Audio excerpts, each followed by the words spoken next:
안녕하세요, 다월드입니다. 이번 영상은 파이 이야기로 바로 넘어가도록 하겠습니다. 제일 먼저 마이그레이션 상황부터 살펴보도록 하겠습니다. 마이그레이션 속도를 보면 어제부터 일시적으로 멈춤과 작동을 반복하고 있는 것을 확인할 수 있습니다. 마이그레이션이 진행이 될 때는 속도가 매우 빠르게 진행이 되고 있는데요. 어제 같은 경우 시간당 약 5,000개 이상의 지갑이 마이그레이션이 되고 있는 것을 확인할 수 있었고요. 하지만 문제는 지속이 되지 않고 짧게 마이그레이션이 되었다라는 점, 이 부분이고, 오늘의 경우는 시간당 3,000개 이상의 지갑이 마이그레이션이 진행이 되고 있는 것을 볼 수 있습니다. 또 최근의 데이터 7,700여 개를 분석을 해보면요, 최소 마이그레이션은 2.0으로 나와 있고 최대 마이그레이션은 6,057 파이 정도로 지금 되고 있는 것을 확인할 수 있습니다. 지갑당 들어오고 있는 파이코인의 양은 약 493파이 정도로 평균을 낼 수 있고요. 물론 락업된 양까지 모두 포함한 수치라고 보시면 되겠습니다. 그리고 500파이 미만으로 마이그레이션 받은 파이의 지갑의 비율은 약 68% 정도이다, 이렇게 보시면 되겠습니다. 그리고 최근에는 일일 마이그레이션 양이 약 2만 개 정도에서 진행이 되는 것을 볼 수 있습니다. 그렇게 만족스럽지 못한 양이라고 할 수 있겠고요. 현재까지 마이그레이션이 된 총 지갑의 수는 약 718만 개로 나오고 있습니다. 네, 그리고 어제 12월 채굴률 변화 적용이 있었습니다. 지난 11월에는 시간당 0.005289.3개였는데요. 이번 12월은 시간당 0.0050594로 소폭 하락하였습니다. 그래서 11월 대비 약 4.35% 하락한 속도라고 보시면 되겠고요. 기본 채굴 속도에 의존을 한다면 하루에 약 0.12파이 정도가 채굴이 되고, 한 달에 30번 채굴 세션 모두 참여를 하게 된다면 한 달에는 약 3.6파이 정도를 채굴을 할 수 있다, 이렇게 보시면 되겠습니다. 그래서 이제는 단순한 채굴만으로는 만족스러운 보상을 기대하기 어려운 그런 시대가 되었다라고 할 수 있겠고요. 우리가 일정 수준 이상의 비용을 투자하지 않으면 충분한 보상을 확보하기가 점점 어려워지고 있다, 이미 이런 현실에 직면했다라고 할 수 있겠습니다. 그리고 이 시점에서 IBM 출신 개발자로 잘 알려진 IQ가 최근 파이 네트워크 관련 영상을 다시 한번 업로드를 해서 여기에 대해서 살펴보도록 할 텐데요. 이 영상은 올해 12월에 제작된 최신 컨텐츠인데요. 이 컨텐츠의 내용을 보면 하루에 한 번 버튼을 눌러 파이 보상을 가져가라 라는 홍보 영상이라고 보시면 되겠습니다. 그래서 이 영상을 보시면 과거와는 완벽하게 달라진 파이 네트워크의 모습을 우리가 확인을 할 수 있는데요. 우리가 4년 전, 5년 전으로 돌아가서 스마트폰에 파이 앱을 무료로 설치를 하고 하루 한 번 버튼만 눌러서 파이 보상을 예약하라는 그런 수많은 홍보 영상 기억하시는 분들 많으실 겁니다. 사람들이 단순한 호기심으로 이 파이 네트워크에 참여를 했었습니다. 그리고 그 당시는 이런 반응이 많았죠. 이것은 스캠이다. 작업 증명 합의 알고리즘을 보면은 얼마나 많은 컴퓨팅 파워가 필요한데 휴대폰을 통해서 버튼 한 번만 누른다고 어떤 보상을 받을 수 있다, 이것은 말이 되지 않는다라는 반응도 있었을 것이고, 이것은 그냥 개인정보를 탈취하려는 프로젝트일 뿐이다, 이런 얘기도 많았습니다. 그리고 많은 사람들이 잃을 게 없으니 그냥 한번 해보자 라는 가벼운 마음으로 참여를 했던 부분도 있었을 겁니다. 그런데 현재 2024년 파이 이 영상을 보시면요, 이제는 그렇지가 않습니다.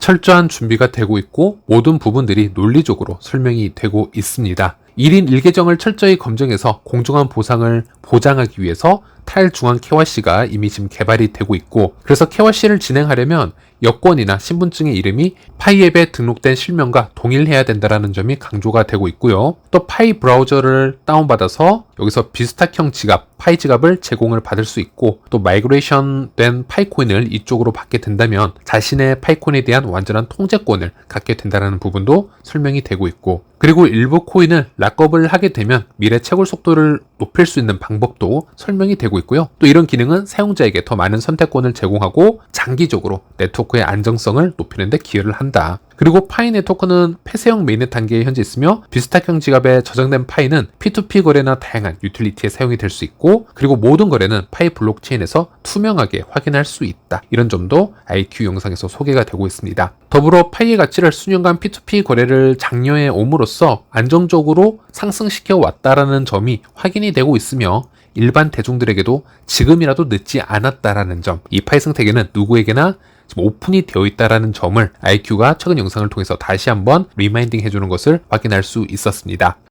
네, 그리고 지난 영상에서 분석표를 통해서 구글 플레이에서 파이앱의 다운로드 수가 1억을 돌파했다라고 말씀을 드렸는데 어제 구글 플레이에서 1억 회 이상 다운로드 수치가 업데이트가 된 것을 공식적으로 확인할 수 있었습니다. 참고로 이 수치는 iOS 기반의 앱스토어에서의 파이앱 다운로드 횟수는 포함이 되지 않았기 때문에 총 다운로드 수의 절반 정도만 표시가 된 것이라고 보시면 되겠습니다. 그리고 앞으로 파이가 오픈 메인넷으로 전환이 된다면 이 수치는 폭발적으로 더 성장할 수 있다, 이렇게 기대를 해볼 수 있겠는데요. 최근에 어떤 유의미한 유틸리티를 제공하고 있는 앱, 또 앱을 사용함으로써 수익을 기대할 수 있는 그런 앱이 등장하게 되면요, 유저들이 빠르게 그 앱을 다운로드하고 참여하려는 현상이 자주 목격이 되고 있습니다. 예를 들어서 한때 선풍적인 인기를 끌었던 햄스터 컴뱃은 누구나 손쉽게 참여를 할 수 있었고요, 빠른 상장을 약속을 했기 때문에 단기간에 무려 약 3억 명에 달하는 유저를 확보한 바가 있습니다. 그리고 이러한 모바일 앱을 통해서 전파되는 효과는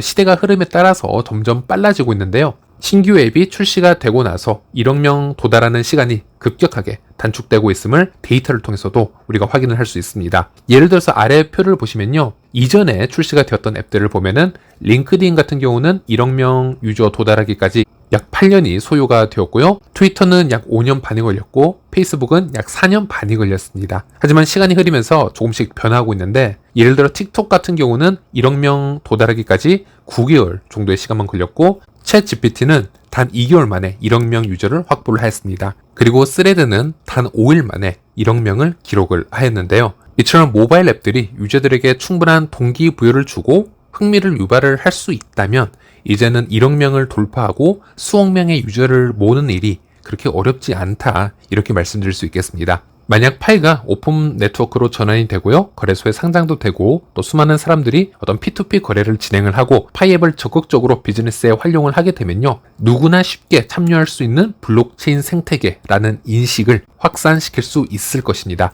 이러한 흐름으로 나아간다면 파이앱은 미래에 수억 명, 나가서 10억 명 이상의 다운로드를 우리가 예상하는 것보다 더 빠르게 달성할 수도 있을 것이다. 저는 이렇게 희망적인 메시지도 공유를 해드리겠고요. 네, 그리고 잠시 파이 생태계 앱 업데이트 사항도 살펴보도록 하겠습니다. 네, 제일 먼저 파이체인 그룹에서 이벤트를 진행을 하고 있습니다. 최근 파이체인 그룹은 현재까지 17만 개 이상의 PCM 토큰이 스테이킹이 되어 있고요, 5천만 개 이상의 파이코인 트랜잭션을 기록을 하였습니다. 그래서 이종표를 달성을 하면서 1000 PCM 토큰을 PCM 유저들에게 나눠주는 행사를 진행을 하고 있습니다. 그래서 X를 보시는 것처럼 해당 게시물을 좋아요, 리트윗을 하고 PCM 메인넷 주소를 공유를 해주고 PCM 채굴 화면과 초대 코드가 적혀있는 페이지를 스크린샷을 해서 공유를 해주고 3명의 친구를 태그를 하면은 1000 PCM 토큰을 50여 명에게 수여를 해주고 있다고 하니 여러분들도 한번 참여를 해보시길 바라겠습니다. 그리고 PCM 토큰의 스테이킹 서비스도 현재 제공이 되고 있습니다. 그래서 영상을 보시는 것처럼 PCM 지갑은 오프체인에서 거래를 할 수 있는 파이코인과 옵티미즘 기반의 PCM 토큰이 함께 존재하는 상태인데요. 우리가 PCM 토큰을 스테이킹하는 이유는 미래에 좀 더 높은 보상량을 얻기 위해서입니다. 아주 간단하게 설명을 해드리자면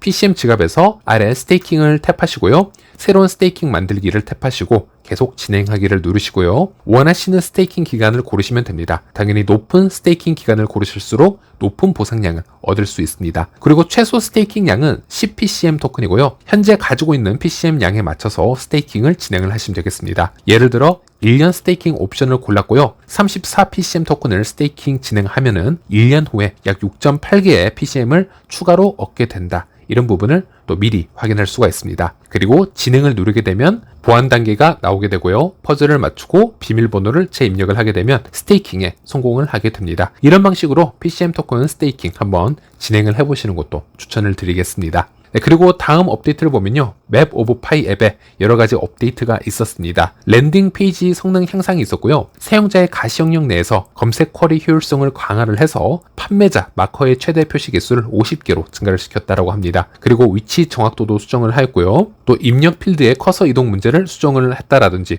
또 지속적으로 새로운 언어를 지금 추가를 하고 있다고 합니다. 그래서 맵 오브 파이 앱은 파이페스트가 종료가 되었지만 파이 브라우저에서 앞으로도 계속 발전이 될 것이고 사용이 될 것이기 때문에 여러분들도 지속적인 관심을 가져주시길 바라겠습니다. 네, 그리고 코인마켓캡 거래소 순위 16위에 올라와 있는 거래소이죠.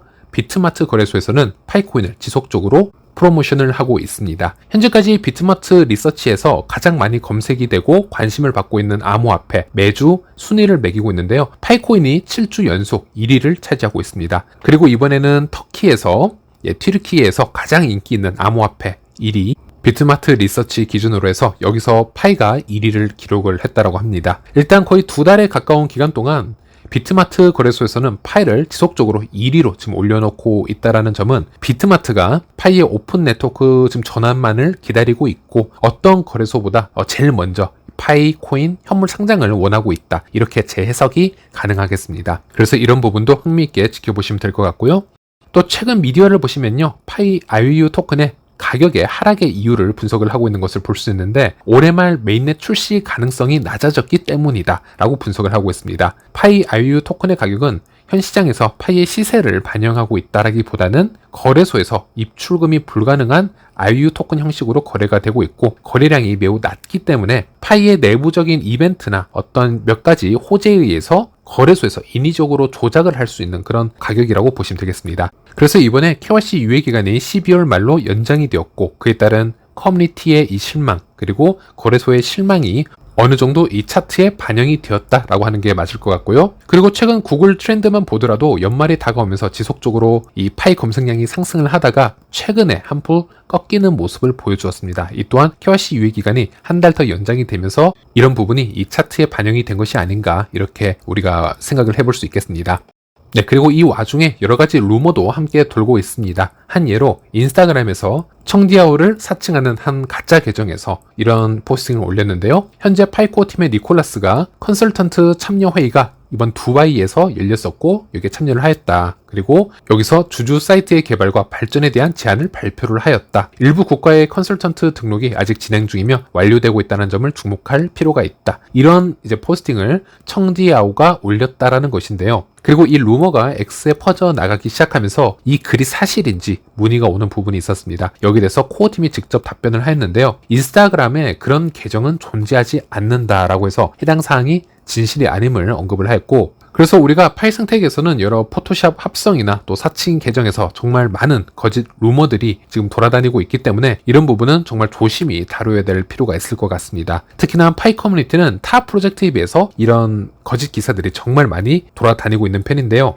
우리가 오픈 네트워크 이후로는 호재 기사이든 아니면 어떤 퍼드 기사이든 거짓 기사들이 쏟아져 나오게 되면 이런 기사들에 흔들리게 되는 유저들이 정말 많아질 것이기 때문에 이런 소식들은 미리 스스로 한 번씩 의심을 해보고 소스를 확인해보고 분석을 해보려는 능력을 키우는 것이 매우 중요하다 이렇게 말씀드릴 수 있겠습니다. 네, 마지막으로 최근 한국에서 정말 놀라운 사건이 발생했었습니다. 정치적 이야기는 제 채널 특성과 다소 맞지 않기 때문에 깊이 다루지는 않겠지만 국내에서 갑작스럽게 계엄령 이슈가 떠오르면서 전 세계가 이 부분에 주목한 그런 사건이 있었습니다. 제가 현재 거주하고 있는 필리핀에서도 이 소식이 큰 화제가 되었을 만큼 상당히 이례적인 그런 사건이라고 할 수 있겠는데 이 사건으로 인해서 몇몇 국내 온라인 사이트는 물론이고요. 업비트나 빗썸과 같은 코인 거래소 역시 접속 장애를 겪었습니다. 공식적으로는 사용자 폭주로 인한 장애라고 얘기가 되었지만 정확한 원인은 알 수 없겠죠. 그리고 이 시기에 접속을 할 수 있었던 사람들은 소유하고 있던 암호화폐를 패닉셀을 진행을 했던 반면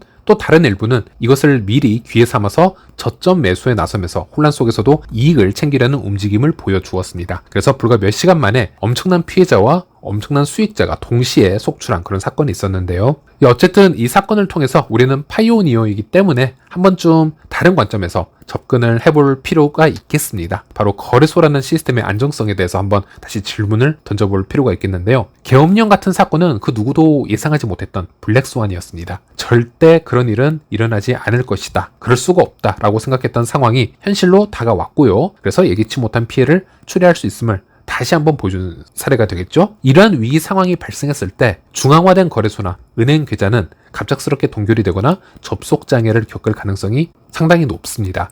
그렇게 되면 우리는 자신의 자산을 제때 통제하지 못하는 상황에 처할 수 있습니다. 현재 제가 거주 중인 필리핀에서도 세계 최대 규모의 거래소인 바이낸스가 퇴출된 사례가 있었습니다. 저는 현재 바이낸스를 이용하지 못하고 있습니다. 그 전에는 설마 세계 최대 규모 거래소 1위가 퇴출이 되겠어 라고 했지만 쉽게 퇴출이 되었습니다. 암호화폐 거래소는 여전히 중앙화의 위험과 다양한 리스크를 내포하고 있어서 우리가 사용을 하고 있는 은행 시스템, 계좌 사용보다 훨씬 더 많은 리스크를 떠안고 있다고 보시면 되겠습니다. 이는 코인 거래소가 본질적으로 탈중앙화되어 있지 않고 또 우리의 코인, 우리의 자산을 스스로 통제할 수 없는 수탁형 서비스 기반으로 운영을 하고 있기 때문에, 즉 거래소에 놔둔 코인은 100% 우리 소유가 아니라는 것이죠. 더구나 거래소의 운영자들이 비윤리적인 마인드를 가지고 있거나 또 감사 제도가 기존의 은행처럼 그렇게 엄격하지 않는 경우가 많기 때문에 여러 가지 내부적인 비리도 상당히 많은 편입니다. FTX 거래소가 그 좋은 예 중 하나가 되겠죠. 그래서 이 코인 거래소라는 개념은 코인의 유동성을 편리하게 해주는 하나의 툴로 우리가 바라봐야지, 이 코인 거래소의 개념, 이 코인 거래소에 상장이 된다는 것을 코인 생태계의 끝판왕으로 봐서는 안 된다는 것입니다. 우리가 현재까지 파이를 통해서 수년 동안 훈련을 해왔었는데요. 거래소에 의존하지 않고 비스탁형 지갑을 통해서 자산을 스스로 관리할 수 있는 그런 환경을 교육받아 왔습니다. 극한의 상황에 도달을 하더라도 거래소가 만약에 없어지더라도 생존할 수 있는 능력을 커뮤니티에게 장착을 시켜 놓았죠. 그리고 이 기간을 우리는 폐쇄형 기간이라고 얘기를 합니다. 예측할 수 없는 위기 상황 혹은 최악의 사건이 발생했을 때 사람들은 과연 어디에 의지를 하게 될지 한번 생각을 해보시길 바라겠습니다. 거래소도 없고요. 거래소에 접속이 불가능하고, 또 제가 있는 이런 필리핀 같은 경우는 50% 이상이 은행 계좌가 존재하지 않습니다. 이런 국가가 정말 많죠. 이런 분위기에서 우리가 완전히 스스로 통제할 수 있는 자산이 어디에 있는지 한번 생각을 해볼 필요가 있겠고요. 이러한 자산으로 가족들을 위해서 식료품을 사야 되고, 비상 상황에 어떤 비용을 지불해야 되고, 심지어 국경을 넘어서 새로운 환경에서도 활용할 수 있는 그런 자산이어야 됩니다. 저는 몇 가지 옵션이 이미 나와 있다고 생각을 합니다. 그리고 파이가 그중 하나라고 생각을 합니다. 네, 오늘 영상은 여기서 마치도록 하겠습니다. 시청해주셔서 감사합니다.